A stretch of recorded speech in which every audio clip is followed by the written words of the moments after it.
Hey guys, in this boss guide video we'll be talking about our second encounter with Tachibana.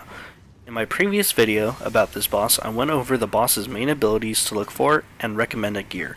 For those details, I will leave a link in the description below for that video. In this video, we'll talk about some of the abilities that are only in this fight and the recommended strategies to defeat him on this level. For the most part, all the boss's abilities that were in the previous fight will also be shown in this fight, excluding the grapple attack where his hand turns dark red. In this fight, the boss has one additional main ability to look out for. Simply put, at around 65%, the boss will self-buff his weapon with lightning for an extended duration.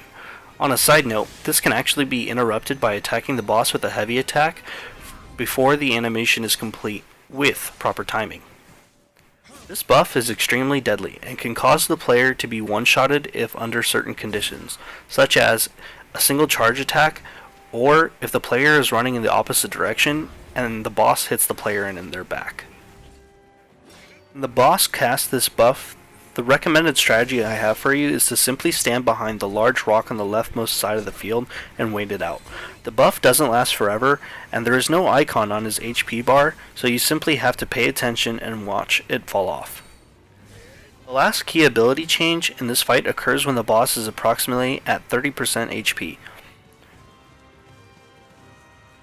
When the boss casts his Spirit Guardian and a little dog comes out, it will charge at the player twice. Once shortly after the initial cast, and the second when it reaches its destination after the first charge. That about sums it up for the boss's main differences in this fight, and now let's talk about recommended gear. In this fight, I recommend going with a light tier armor as the boss hits much harder than when you first encountered him. Even with heavy armor, the boss can still kill you in 3 to 4 consecutive hits. So in this fight, it's more important to roll, sprint, and evade his attacks altogether instead of blocking them. Here are my top 3 tips to defeating this boss. When the boss charges at you, roll into his attacks. Usually the boss will glide over you and he will use a considerable amount of Kai. Number 2. Using the terrain of the level to your advantage. The large boulder on the left side of the playing field can be extremely useful when trying to bait out an attack. Number 3. Use weapons with good range. In my opinion, you don't want to be anywhere near this boss. Getting as much range in between you as possible is a good thing. The player can even start the fight by using the rifle and getting a headshot causing him to stagger, and allow the player to sprint up and use a heavy attack.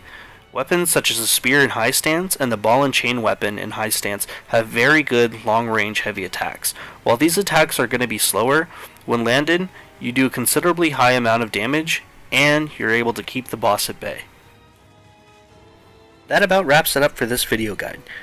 If you found this video to be useful, please be sure to leave me a like, and to stay up to date with my future videos, why not hit the subscribe button as well? If you guys have any questions, as always, why not drop a comment below, and I'd be happy to talk to you about this amazing game. Until next time, stay saucy folks, and I'll see you in the next one.